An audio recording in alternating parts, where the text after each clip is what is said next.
Um curso em milagres. Capítulo 2. A separação e a expiação. Item 7. Causa e efeito. Podes ainda reclamar do medo, mas apesar disso persistes em amedrontar a ti mesmo. Eu já indiquei que não podes pedir a mim que te libere do medo. Eu sei que o medo não existe, mas tu não sabes. Se eu interviesse entre os teus pensamentos e os seus resultados, estaria adulterando uma lei básica de causa e efeito, a lei mais fundamental que existe. Dificilmente eu poderia te ajudar se depreciasse o poder do teu próprio pensamento. Isso estaria em oposição direta ao propósito desse curso. É muito mais útil lembrar-te de que não vigias os teus pensamentos com suficiente cuidado. Podes sentir que, nesse ponto, seria necessário um milagre para capacitar-te a fazer isso, o que é perfeitamente verdadeiro. Não estás habituado ao pensamento da mente disposta ao milagre, mas podes ser treinado para pensares desse modo. Todos os trabalhadores de milagres necessitam desse tipo de treinamento. Eu não posso permitir que deixes a tua mente sem vigilância, ou não serás capaz de ajudar-me. Trabalhar em milagres implica na realização plena do poder do pensamento de forma a evitar criações equivocadas. De outro modo, será necessário um milagre para endireitar a própria mente. Um processo circular que não promoveria o colapso do tempo para o qual o milagre foi intencionado. O trabalhador de milagres tem que ter respeito genuíno pela verdadeira lei de causa e efeito, como uma condição necessária para que o milagre ocorra. Tanto os milagres quanto o medo vêm dos pensamentos. Se não estás livre para escolher um deles, também não estarias livre para escolher o outro. Escolhendo o milagre, rejeitaste o medo, mesmo que apenas temporariamente. Tens estado amedrontado com todas as pessoas e todas as coisas. Tens medo de Deus, de mim e de ti mesmo. Tu nos percebeste mal ou nos criaste equivocadamente e acreditas no que fizeste. Não terias feito isso se não tivesses medo dos teus próprios pensamentos. Os que têm medo não podem deixar de criar de forma equivocada, porque percebem equivocadamente a criação. Quando crias de forma equivocada, estás em dor. O princípio de causa e efeito agora vem a ser um real expedidor, embora apenas temporariamente. De fato, causa é um termo que propriamente pertence a Deus, e seu efeito é o Filho de Deus. Isso acarreta um conjunto de relações de causa e efeito totalmente diferentes daquelas que introduzes na criação equivocada. O conflito fundamental nesse mundo, portanto, se dá entre criação e criação equivocada. Todo medo está implícito na segunda, e todo amor na primeira. O conflito é, portanto, um conflito entre amor e medo.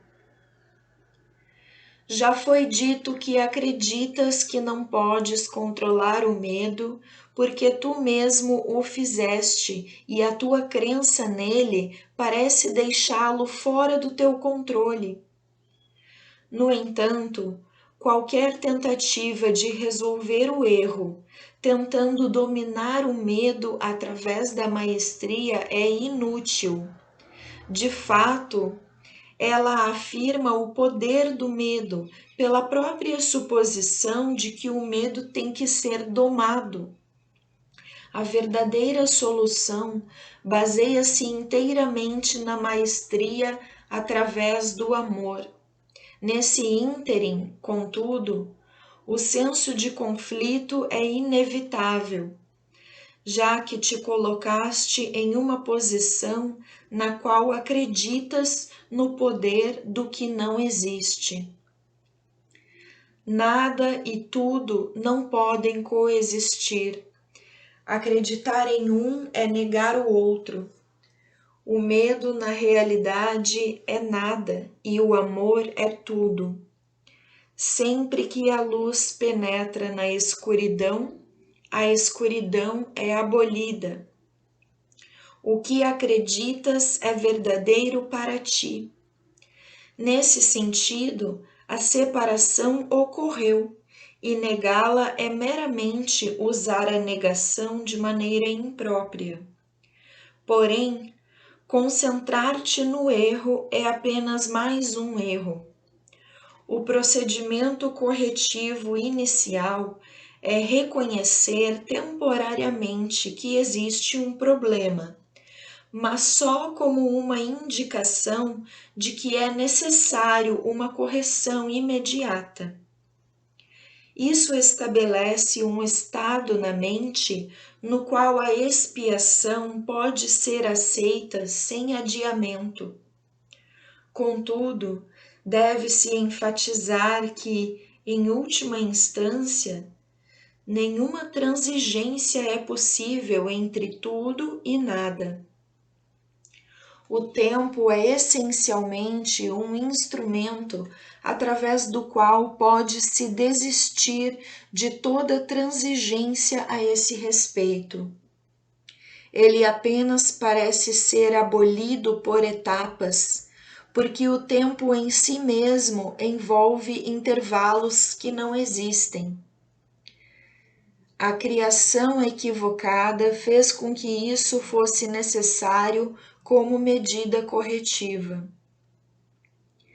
A declaração, porque Deus amou ao mundo de tal maneira que deu o seu Filho unigênito, para que todo o que nele crê não pereça, mas tenha a vida eterna, só precisa de uma leve correção para ser significativa nesse contexto. Ele o deu ao seu Filho unigênito. Deve-se notar especialmente que Deus só tem um Filho. Se todas as suas criações são seus filhos, cada um tem que ser uma parte integral de toda a filiação. A filiação, em sua unicidade, transcende a soma de suas partes. Todavia, isso fica obscuro enquanto qualquer uma de suas partes está faltando. É por isso que, em última instância, o conflito não pode ser resolvido até que todas as partes da filiação tenham retornado. Só então pode o significado da integridade em seu verdadeiro sentido ser compreendido. Qualquer parte da filiação pode acreditar no erro ou que é incompleto, se assim escolher. Todavia, se o faz, está acreditando na existência do nada. A correção desse erro é a expiação. Já falei brevemente sobre a prontidão, mas alguns pontos adicionais podem ser úteis aqui. A prontidão é apenas o pré-requisito para a realização. As duas não devem ser confundidas. Assim que ocorre um estado de prontidão, usualmente existe algum desejo de realização, mas isso não significa necessariamente que ele não seja dividido. Esse estado não implica em nada mais do que um potencial para a mudança da mente.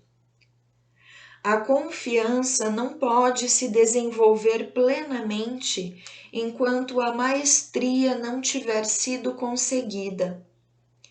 Nós já tentamos corrigir o erro fundamental de que o medo pode ser domado e enfatizamos que a única maestria real é através do amor.